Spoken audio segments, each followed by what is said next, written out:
Hey folks, this is going to be a super low tech, kind of bare bones video recording of how you might diagram out your Toulmin model if you wanted to do it in a more visual way. You could also write this report style, right?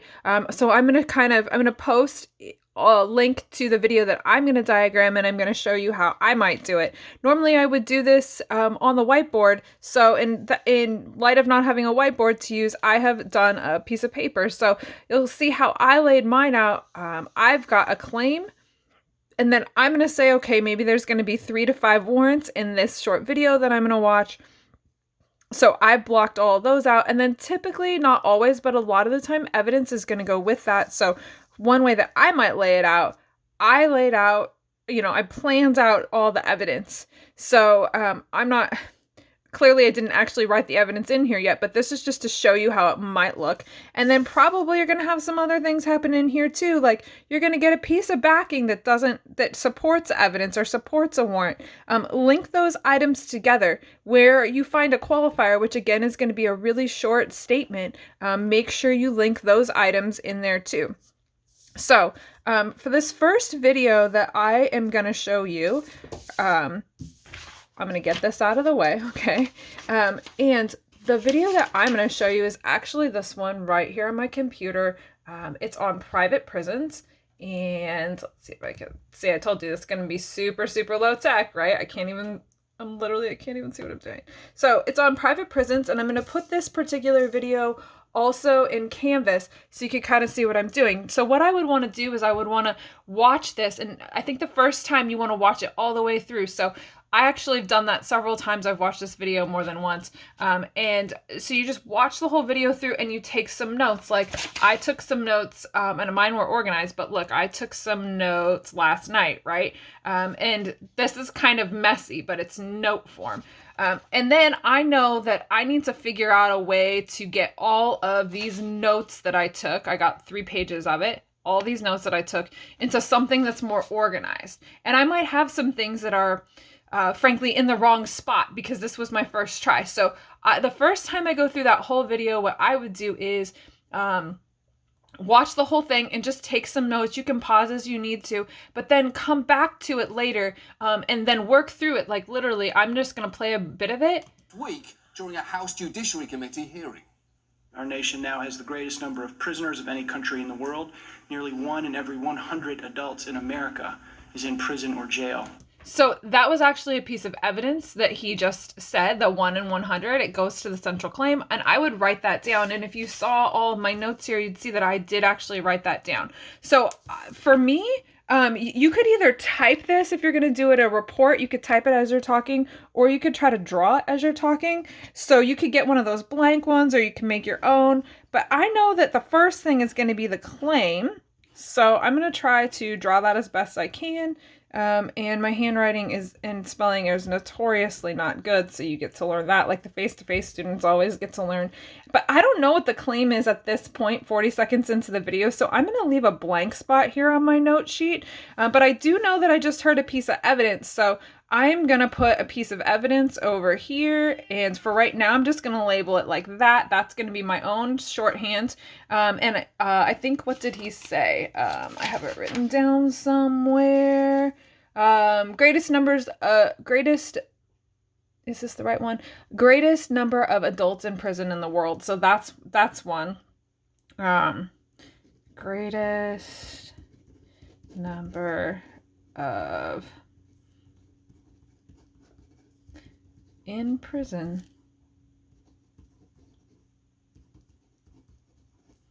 So I know that that's a piece of evidence. And then I would include citation here too. This guy's name is Timothy, Hepfrey, I'm guessing. So I might write that down on here. And then again, this is my note sheet. So, because this isn't what I'm going to turn in, but it's kind of where I'm headed. Then I watch another piece of the video, whatever he says next. That's true. We have over 2 million people behind bars right 2 million people. So there's another piece of evidence. 2 million.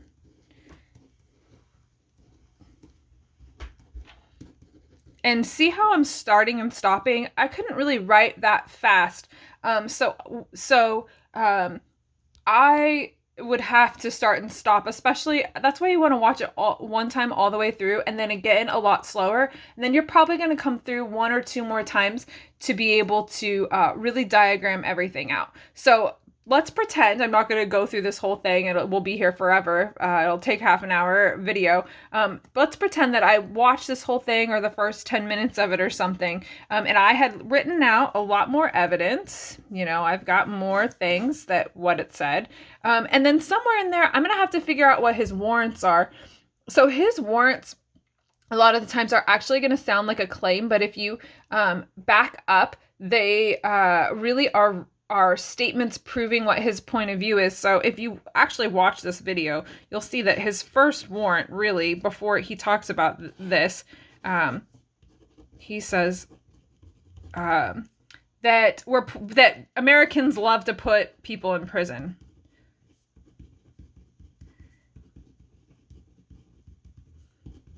That's not a claim. You'll see the central claim is something else, but it is a reason that supports this claim, and it's not a factual piece of evidence, so it can't really be called a piece of evidence. But these pieces of evidence, they support, you know, this stuff. So I could start linking all this together.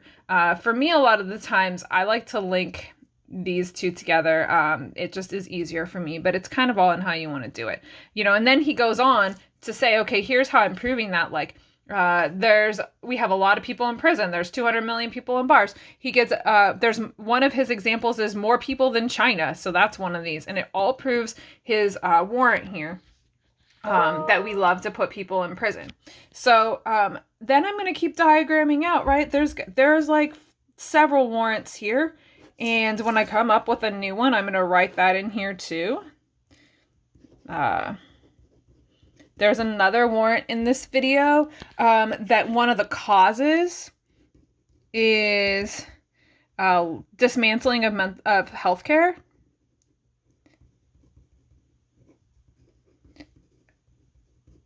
So, and he goes on to explain a bit about that, but he doesn't actually have a huge number of things that he talks about with this one. It's just something he throws out there. Then he goes on to talk about mandatory minimum sentencing laws. So I'm going to show you the more complete version, okay? This is one, and I know it's messy because it's a note sheet, right? But you can see these are some pieces of evidence that he lists in this first little section. Greatest number of adults incarcerated in the world, almost 2 million people. More people in jail than China, which mathematically is a whole lot. And 8 times as many people are incarcerated as there were in the 1970s. All of that's going to kind of establish the fact that people, there's lots of people, you know, Americans, or the culture likes to put people in prison. There wasn't a piece of evidence to go with the dismantling of the mental health care system. So I just kind of let that be, and that's totally okay. But when he gets into the mandatory minimum sentencing laws, he talks about this very explicitly and mentions the war on drugs, which really this is a warrant. It's not data driven, but it is a reason why for his claim that he's kind of leading up to. The claim here is really delayed. And he also implies some stuff like he never quite gets around to saying that drug laws are racist, but he dances around saying that, and it really is a warrant, something that he's trying to prove. And he does offer some backing, some support for that. For instance, African Americans, that's what this little shorthand means, are incarcerated at 10 times the rate as people who are white. So that's pretty important. And then all of these things, he gives some more examples. So I just paraphrase them. Clearly in your final draft, you're going to do more than that. And then that's the one we just made, right? I have a second piece of paper. In this, you can see, so I ran out of room on my first piece of paper, which is totally normal. He has another section that's like, Americans don't care about prisoners. And then he has all these examples. He goes into all these examples about jokes. And then if you get into that, there's actually a section about some backing in here. So this joke stuff kind of proves his central argument. And he gives all these examples, but then he also includes this little piece in here that, like, this isn't that funny, and 4% of prisoners report being sexually victimized. That's actually a piece of backing because it goes to serve, it supports this piece of evidence and his reason why, if that makes sense. Then there's another piece in here where there's this whole clip of some a government official who can't even remember the size of a cell, and a jail cell, and that's also a piece of backing because it really doesn't go to the central argument, but it supports the warrants. In this case, this piece of backing supports the evidence, but this piece of backing supports the warrants. So I could keep doing all of this. It's a long video, so this is where I stopped. I think I stopped 8 to 10 minutes in. But where he's really leading is this piece about private corporations lowering conditions in prisons, and he gives a bunch of different examples. He gives a specific example of Aramark, which is actually a food company that owns private prisons now, so that's interesting, right? And then he gives a whole bunch of examples about the problems with healthcare in the prison system. So what he's really leading to with his claim, which I wouldn't have known at the very beginning, and I have to go back and fill out, is I would need to paraphrase this, but basically the claim is something to the effect of, in the United States, the privatization of prisons has increased the number of prisoners in the system, or that might not be the most perfect paraphrase, but that's really what he's saying in this video here. He's going all to this same place, that the problems in the prison system, including, mass incarceration, all these people behind bars, some of the problems that we have with laws, the way that people are treated in the